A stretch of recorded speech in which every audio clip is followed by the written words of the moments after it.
Yeah. So, welcome. It's good to be here. Tell us why you're here.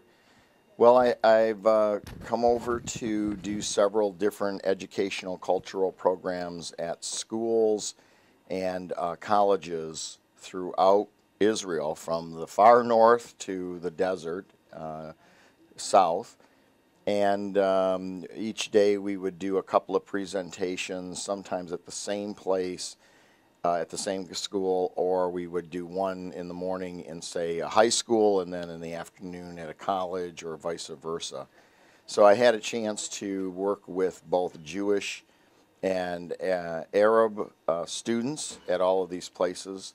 Some schools were all Arabic, others were all Jewish, and so on and so forth. Some were mixture of students, a couple of the colleges. One was a religious school that was really a great joy to visit down in near Beersheba.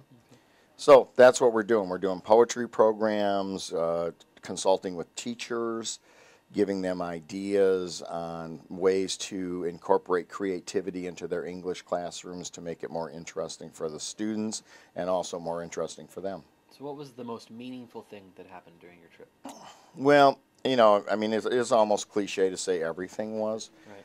Everything was, and every place had its own unique personality, and my way to distinguish between where I actually visited is by the personality versus the name of it.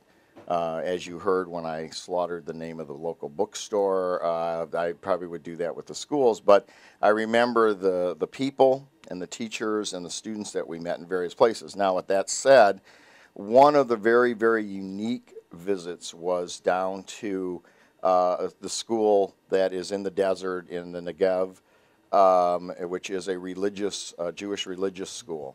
And they treated us royally from the moment we set foot on their campus. But there was a special kind of spiritual connection between myself and the president of the college and all the students there, and it was just a really unique day. So we did two programs, a morning and an afternoon program there. That was pretty unique. But then again, yesterday we finished the tour at Levinsky School. That I can say.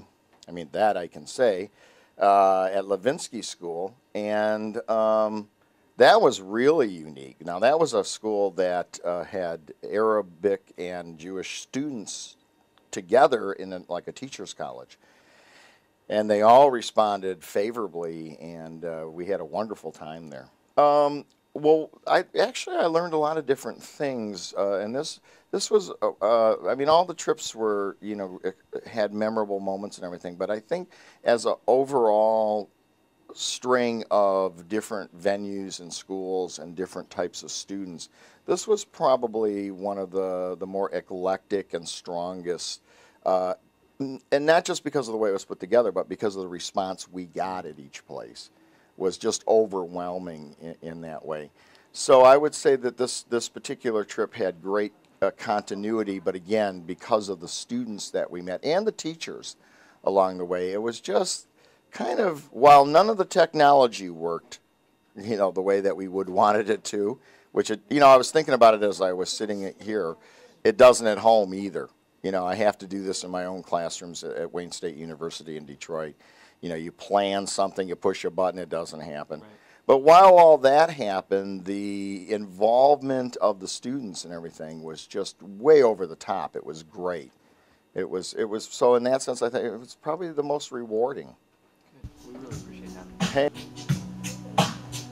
From the undertow, swirling blood of envy flowed, draining my body, pale and dry upon the bone earth of death, bone earth of death. And I fascinated myself within the skin of myself, within the skin of my own desire. I stood alone, believing no one, understanding my future, oh, less and less, just a shadow against the moon. just a shadow against the moon's face. Just a shadow against the moon. Moon's face.